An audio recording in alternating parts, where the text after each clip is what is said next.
Hi, I'm Susanna Kalcic, and you're listening to Life in Practice podcast. I'm curious about the big questions in life and how we can experience more meaning and fulfillment every day. Join me as my guests share their challenges, successes, and what it means to put our purpose, our values, and our lives in practice. Hello and welcome to Life in Practice podcast. This is your host, Susanna. Today, my guest is Nina Clark, and she's an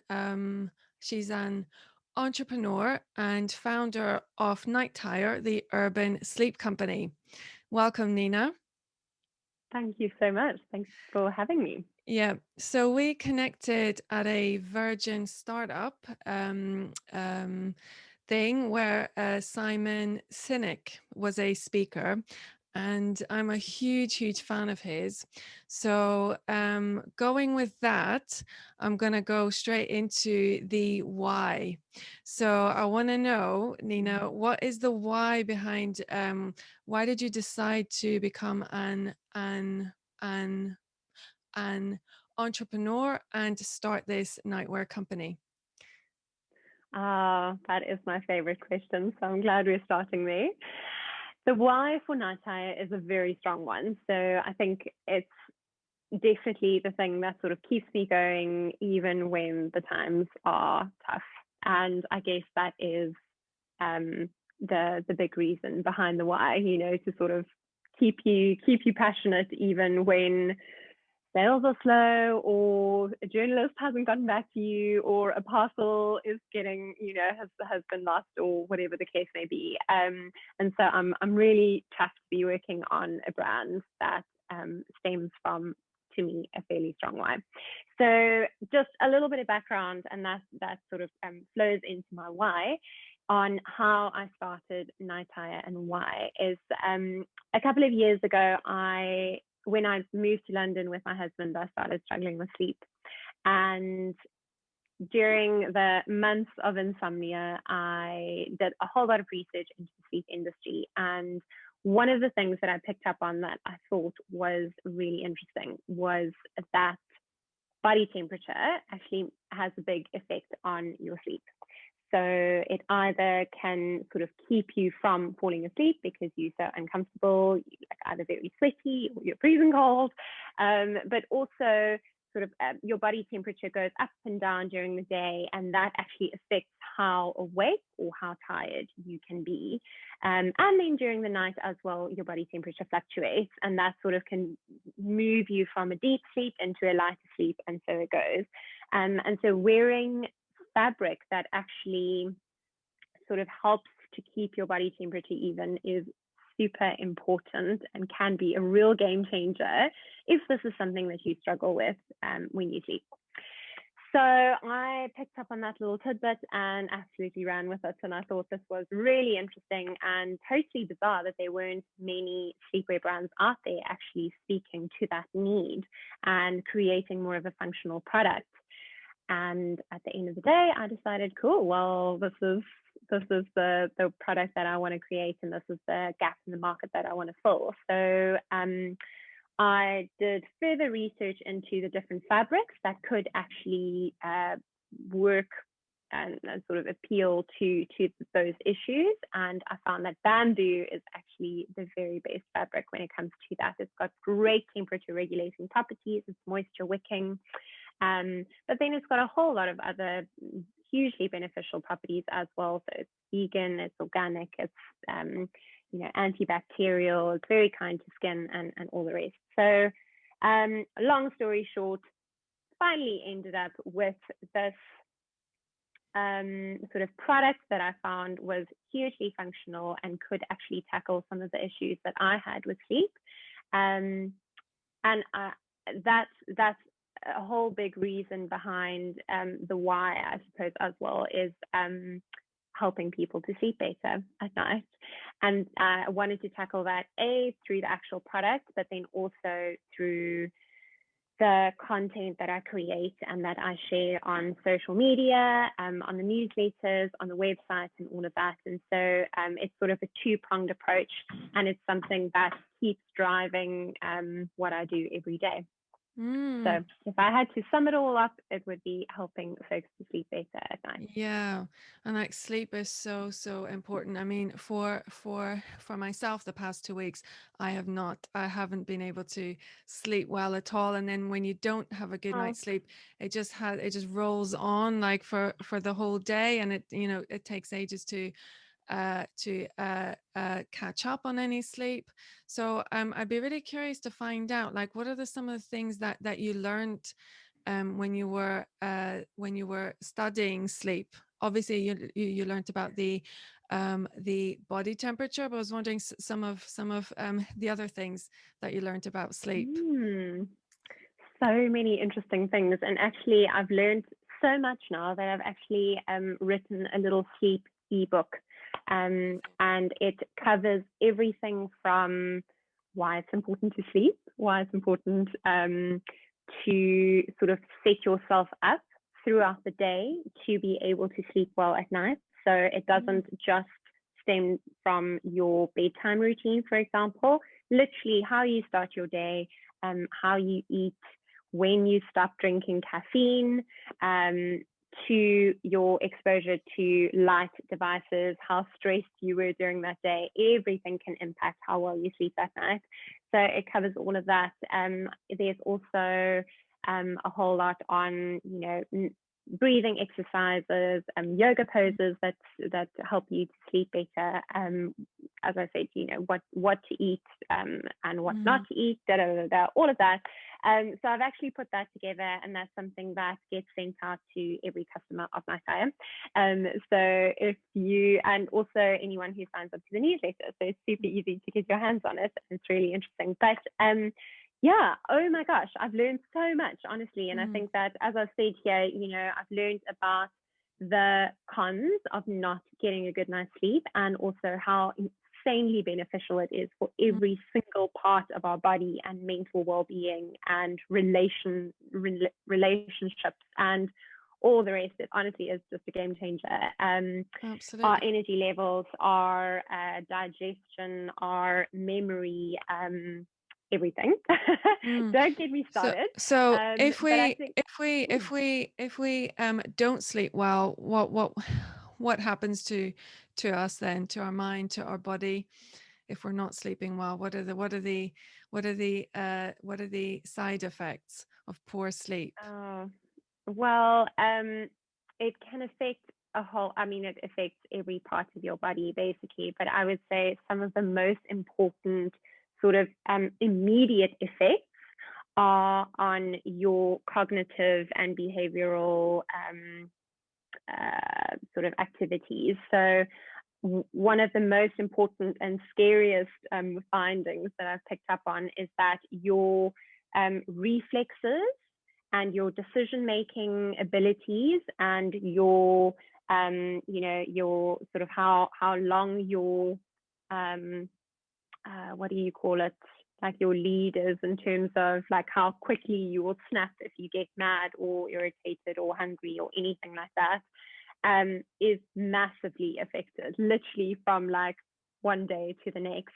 And they say that if you get to work and you are fairly sleep deprived from a night of bad sleep, it is basically like rocking up to work completely drunk.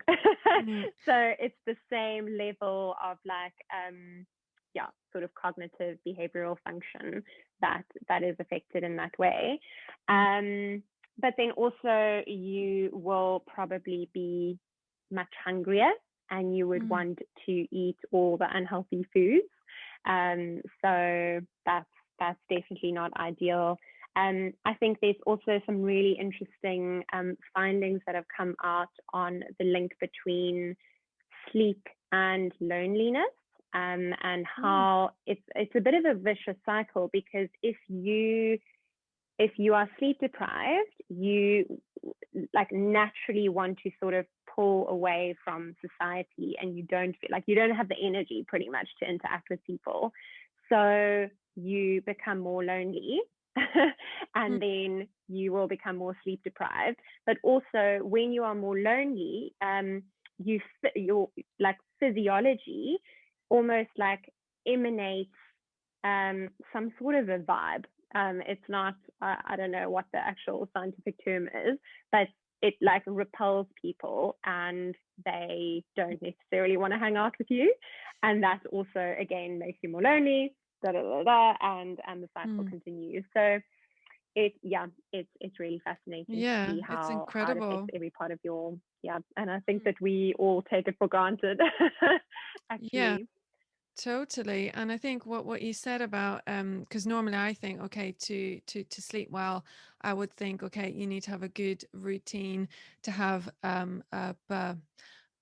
before bed. But the fact that you said actually it's something that takes place, or is something that you need to be you need to do throughout the whole day actually to have a good night's sleep. So would you be Mm. able to maybe share something like how would like an ideal day be to have the best night's sleep? Yeah, I think there's little things that you can do. The biggest would be to just make sure that your sort of your circadian rhythm is set up properly. So routine is the most important thing. So if you maybe slept in that morning because potentially you went to bed later and you wanted to make sure you still got your 8 hours or whatever it is, so you pushed your body clock on, that might very well stuff up your circadian rhythm or your body clock, because now everything has sort of been moved on a little bit and it's almost like a bit of a jet lag situation. Um, in terms of the circadian rhythm, making sure that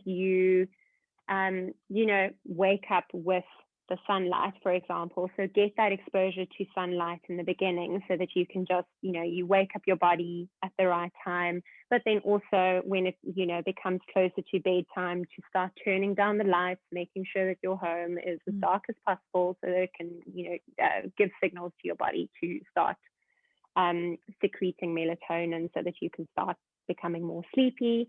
And then I think the other thing is probably just the drinking and the eating.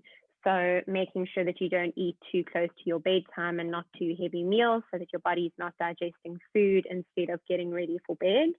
And then also the caffeine thing, because caffeine actually has a really long half-life that we don't really think about sometimes. mhm, And some of us are more sensitive to caffeine's half-life than others. Some of us can just, knock back an espresso before bed and pass out, and that's great. I wish I was you.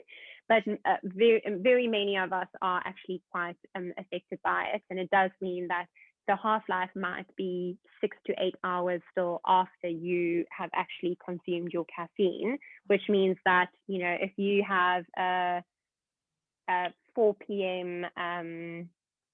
Cup of coffee and it's sort of 6 to 8 hours later, you still, buzzing underground because of this caffeine that's still in your system, then mm. it's going to keep you up. So, that's another thing to try and keep to sort of earlier on in the day. Yeah, yeah, Little for things like sure. that. Yeah, yeah. There's so many things there. And just tell me a little bit about how was it for you then, whenever you were having struggles with sleep? Like how did that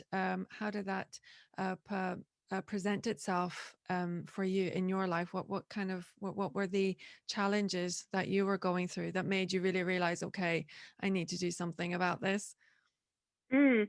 So for me, the biggest issue was with my mind and not being able to switch it off. I think I'm one of those typical multitasking females whose brain is just like a hamster wheel that keeps on spinning. And I really struggled to stop thinking about the to-do lists and, sort of creating scenarios in my mind for what needs to happen the next day or whatever the case may be. So what I've really felt worked for me is to have a diary or a notebook next to my bed so I can just scribble. And I literally just lie there in the dark most nights and I just like write things down and hope that I'm going to be able to read my writing the next day. But, you know, write down things that come to mind that I need to do. And that is so helpful to sort of off the mind, onto the page, done. I don't need to think about it. And then also to have a proper wind down routine. So not to have anything stimulating before bed, like no screens, nothing. And I can just like take a good hour to calm down.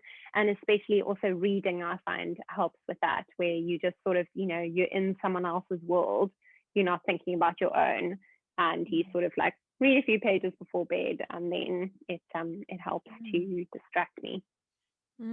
Yeah, fantastic.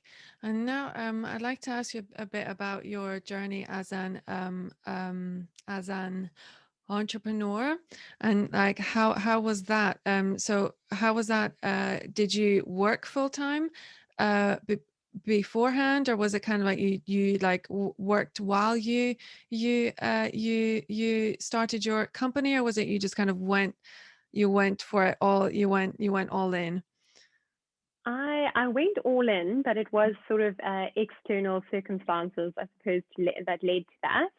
Mm. So I have always been in brand management and marketing, and I worked at bigger FMCGs at the start of my career, and then sort of went into smaller and smaller companies as the years went by. And when I was working at the smaller companies and the startups, I always found it really exciting and interesting to be involved in some of the grassroots, you know, ideation and creation, and you know, working on developing products from the get go, and being able to sort of grow that in terms of marketing exposure as well.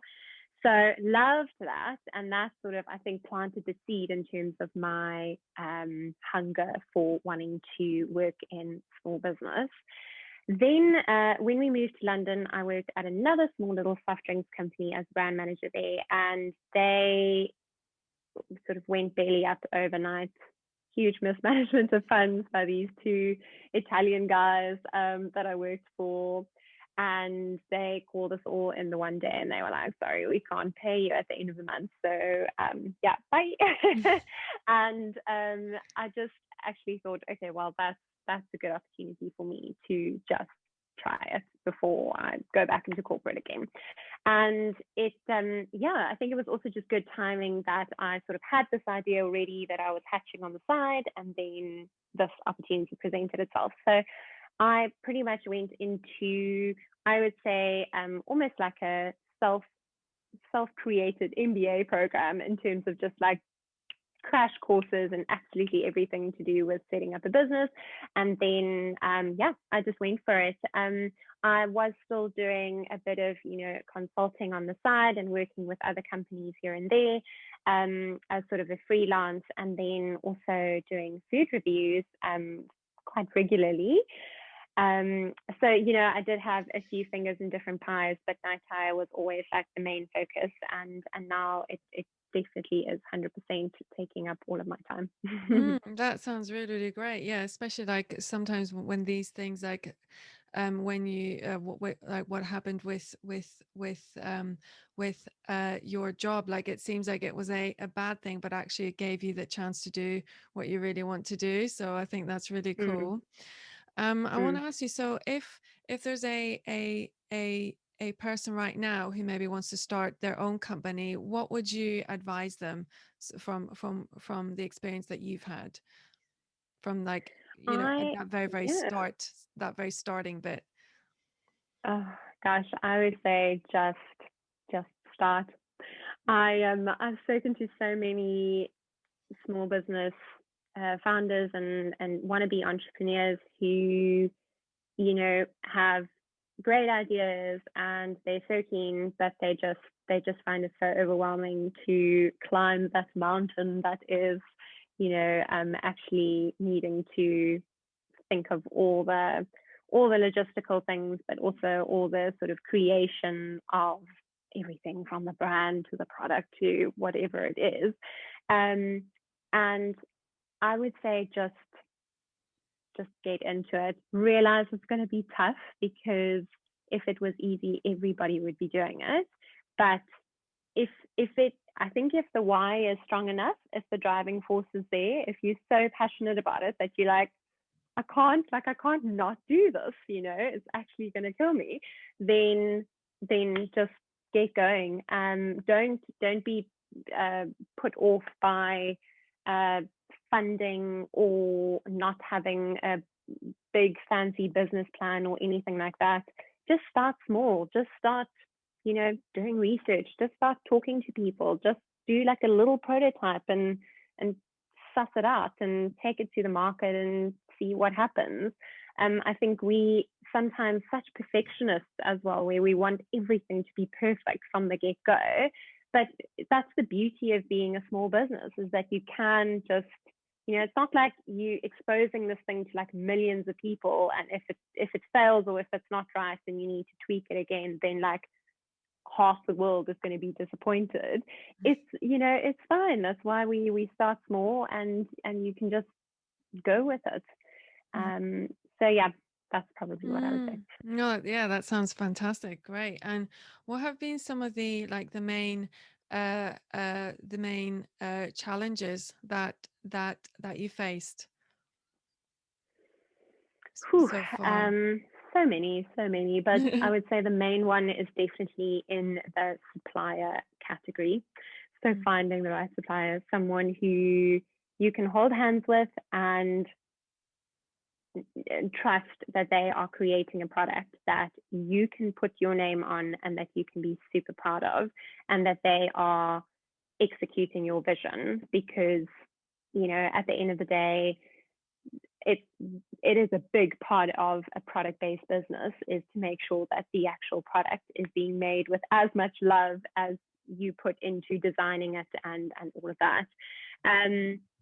I don't have a fashion background, so I sort of taught myself everything about the pattern design, the printing, the fabric composition, which is, the Nightire fabric is made up from scratch, the specific warp and weft density that I require. Wow, that's amazing. So I really needed to learn all of that, the different stitching. I didn't even know that you can get, like different strength threads and all of that stuff. Like, it was just a total sort of black hole of knowledge that I had to plow into. I do think that I'm a lot more confident in it now, but in the beginning, was Greek. That's really, really amazing. And can you tell me about like how did you know which fabric to choose? Like, how did you know which one was the right one? Like, how did you do the research for that? Well, I knew from sort of just working with bamboo, or sort of being exposed to bamboo products previously, and having gone to lots of different trade fairs where I spent hours and hours and hours trawling the different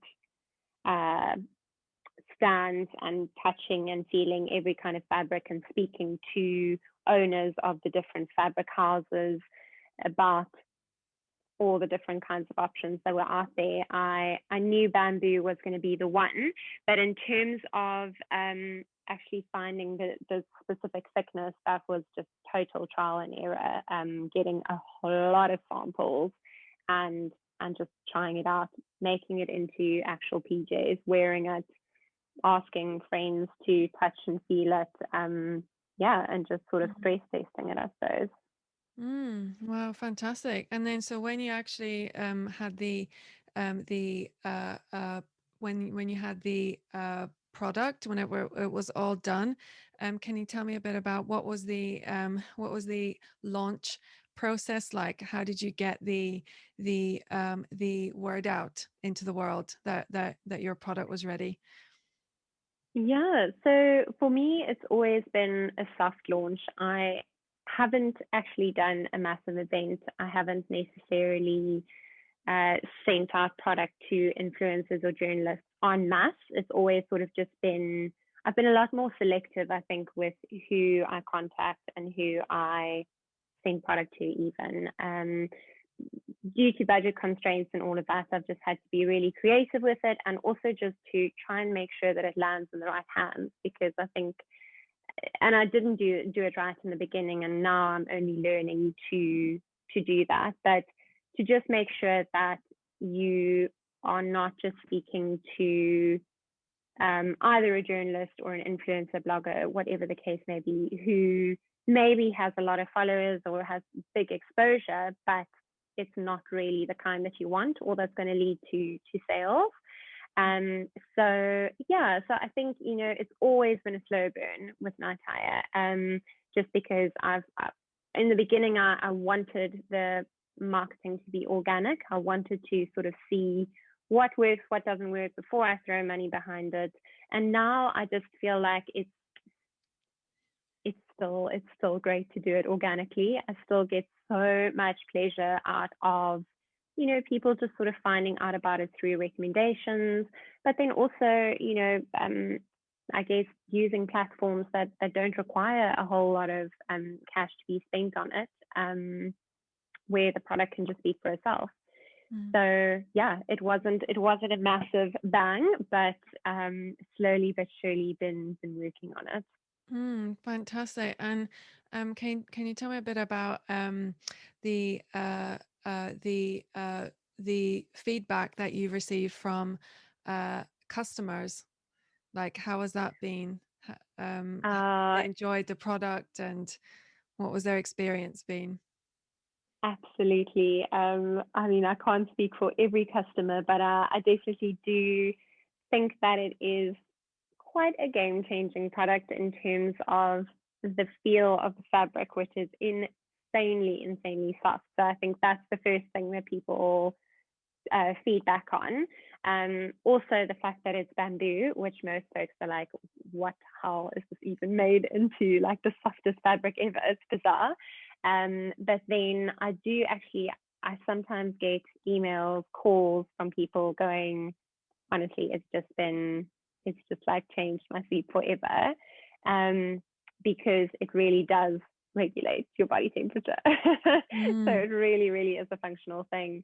And I think that the repurchase rate for Nightire, which is really, really high, speaks to that, where they're so happy with it, they're going to come back for another set, a different style, a different print. They're going to gift it to friends and family. Yeah, I think that definitely shows that mm. that it's beneficial. That's brilliant. So how does it feel then when when you think back to just when you had this, whenever you just had a struggle with sleep, but now your own product is actually helping people sleep now. How does it feel to kind of see all that come full circle? Yeah, it's amazing. I mean, that definitely was the objective behind it, I suppose. And I'm not going to lie, because the brand has kept me up many nights and led to many sleepless nights. You know how it is, having to run your own little business, and everything just feels like the end of the world. But I think it's wonderful, and again, that sort of speaks to the why, and that's what keeps driving me to hopefully get more people to give me a call to say it's changed my sleep. It's amazing. Fantastic. And what's your dream for this company then? Like, how do you want to take it forward? I would love to change people's sleep with a whole lot of different sleep related products. I'd love to expand into other categories of sleepwear, do more styles for men, for kids, do some bedding. I have started working on some pre-sleep candles, which will hopefully launch before the end of the year. There's an opportunity for natural supplements. There's just so much. I think it's such an incredibly interesting market, because yeah, there's still so much to be discovered. The research, I think, is so young when it comes to sleep and how to support it with different products and services and activities and whatever it is. So yeah, I think sort of creating a destination where people can come to just support better sleep would be fantastic. Of course, to go fully global and yeah, just to reach more corners of the world with the product would be the absolute Mm. goal. Yeah, and so do you want to have any shops that are like in real life, or is it all you want it all to be online? That's such a tricky one. I've always struggled with that since the very beginning, whether to go into retail, whether to do a combination of the two, or just to do direct to consumer. I still don't have the answer to that, and I still think that there's definitely um, an opportunity, there's space for both, and it's important often for people to be able to interact with the product, especially when it's such a tactile thing, to be able to do that in store. But I think always the main place to find Nightire will be online. Um, yeah, that's where the world is going, I Mm. suppose. Yeah, yeah. I mean, yeah, it is. Yeah, everything now is online. So how the world mm, is. Yeah. So when you look back on your journey, what are some of the main things that you have learned, sort of being a uh, business owner? Like, what are some of the main things that you've learned, like uh, personally as well? Um, about yourself, about the business world. Uh, what are some of the main things that you've taken away so far? I've learned, I think one of the big things has been to not take everything so personally, to try as hard as I can to separate work and life. And even though when it's your own business, it feels like it is your life, it's your baby, it's so much a part of my identity now. Literally, it feels like I don't know who I am without Nightire sometimes. Um, it is still super important to realize that it is actually not the end of the world. And it's yeah, it's everything that happens is not going to sort of make or break every day. Um, so yeah, just to sort of take things day by day, um, to be persistent. I think I too often give up on, say, journalists not responding to your mails, or yeah, I think mostly, people who don't necessarily get it from the beginning. You're not going to be everything to everyone. That's okay as well.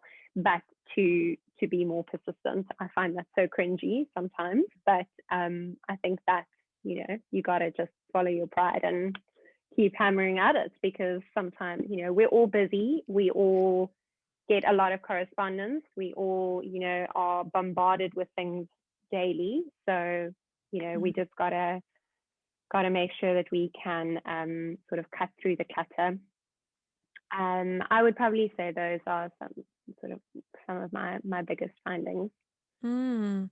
What are some of the strengths that you have found within yourself during this process? Did you have like things that you maybe didn't think that you could do, that once you went through the process that you realized you actually were able to? Like, was there any fear or anything like that that you had to overcome? Oh, definitely. I always used to think that I wasn't great at, firstly, strategy, because I quite like small wins. I quite like doing not necessarily as many things, but just like getting little bitty things done on a daily basis. And in the beginning, I very much neglected and potentially then thought I wasn't good at the sort of bigger picture thinking, the longer term strategy parts of building the business. And now that I am spending more time on that and really sort of making sure that I'm driving things forward with that kind of thinking and that kind of time that is set aside for it, I've realized that it is actually one of my strengths. So that's one of them. But then also the creative side of things. I always thought that I'm a project manager and I'm quite logical and like to get stuff done. And it's been wonderful to be able to channel my creativity as well into literally just doing everything. So, doing the website, doing the catalogs, doing thank you postcards, doing little booklets, anything that needs to be created, I'm just doing it myself. I often make the prints myself. So it's really also just a great balance of having fun with it and being creative, but then also having that logistical sort of side to it. So that's something that I've learned with myself, and I'm quite happy about it. Yeah, fantastic. Yeah, I was gonna say, so is it just you who is doing everything? It is Wow. indeed, yes. That, So that's that's a that's tricky one, just to incredible. wear all the hats. Yeah, I was gonna say, um, because I think on one hand, because it's you, then you know that you have full control over it. You know exactly how it's going to be done. You know exactly what you want to do, how you want it to be done. Whereas when you have someone else, there's always the risk they might not do it how you want it, and then you have to, But then it means you've got so many things on your shoulders. So how was that for you? Um, to have all mm, that on your shoulders? Do you ever feel like, oh, I wish I had someone else on board with me? Or are you kind of like, I like being in control of everything? yeah, it's such a pros and cons list, that one here, because as you very rightly pointed out, it's wonderful that you can just be totally autonomous and decide to do something, and then that's it. You don't need to check with anyone. But for sure, I miss being able to, I think, especially to like spitball ideas and sort of just, get someone else's perspective. And my poor husband, I drag him into little chats on Nightire, like basically every mealtime, just to get someone else to be a sounding board. And I think it's very interesting how different people look at things in such a different way. And especially, I think, men and women, we often have such different approaches to a problem. So I do miss that. I wouldn't be opposed to bringing someone else on, but truly in the past 3 years that I've been working on this, I just haven't found anyone even close to that I would love to bring on board, who sort of totally complements what I can bring to the table. And then just in terms of, I think, getting someone in permanently to work for Nightire and not necessarily as a partner. I've had interns, I've had people who have helped me, and of course, if there's anything that I need that I absolutely cannot do, I'm super happy to outsource that. For now, I am able to carry the brunt of it, and I love, as you say, also that sort of sense of control where, like, it's going to get done, and it's going to get done to your standards because you're the one doing it. And so until it's like absolutely not manageable and it like affects my sleep Yeah. or sort of life in general, then of course we'll look Mhm. to expand the team. Brilliant, fantastic. Okay, well, I just want to start to wrap up now as well. So there's like two main questions that I ask each guest at the end. The first one is, what have been the key practices that have helped you to um, overcome challenges and attain success? So, what are the things that you've had to do consistently to get where you are? Two things, I would say. To sleep on it, literally. Yeah, of course. I honestly, and actually this morning I've got this little journal that I write in, that on the left hand side of the page it's always got a little motivational saying on it, and this morning it had something in there about just sleeping on it is really a thing. Like there is almost no problem that can't be solved by just sort of letting it ruminate in your head while you snooze, and everything will look better in the morning. And then just to keep going. So literally just shake it off, let it sort of roll off my back, and just keep going. Just keep doing what I need to do. If some part of the business feels like it's falling apart a little bit, if there's like stock that's delayed and I will only get new product in a month's time and it's a total nightmare on that side, just try to keep focusing on something else. Do the marketing for it, get people excited about the brand in general and the product that is still coming. Try and change the narrative or whatever the case may be, but just keep pushing forward. Absolutely. So yeah, I would say just like keep the old head down and try and get a good sleep in every night. Absolutely. Yeah.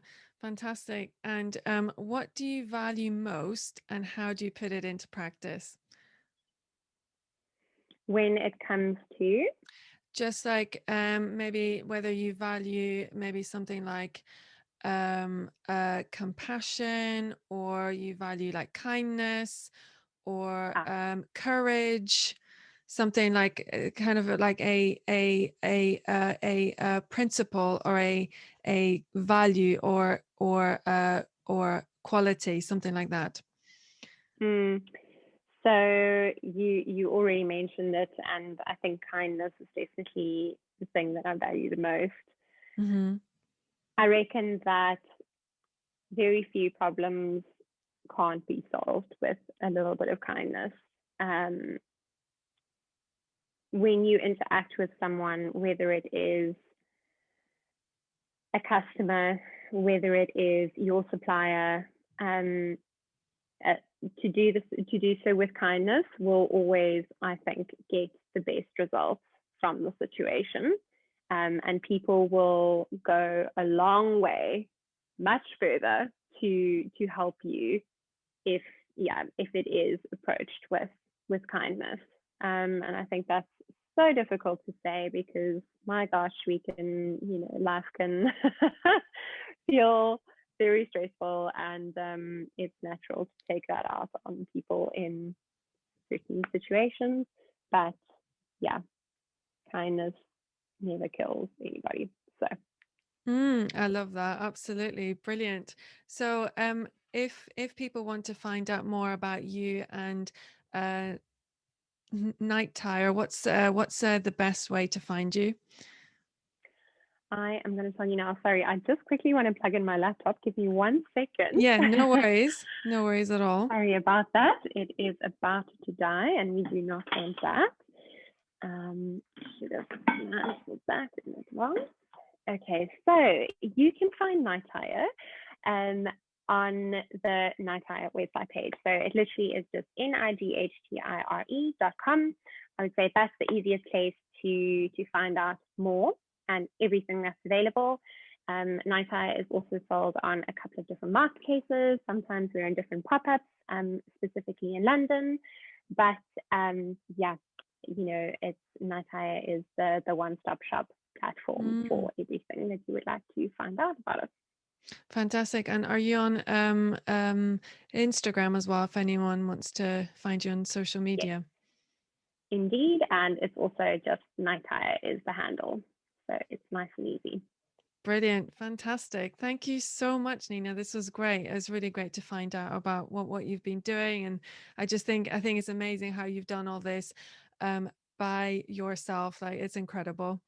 So that's Oh, really thank you so much, inspiring. Susanna. Really Thank inspiring. you. Thank you for your So time. thank you so much for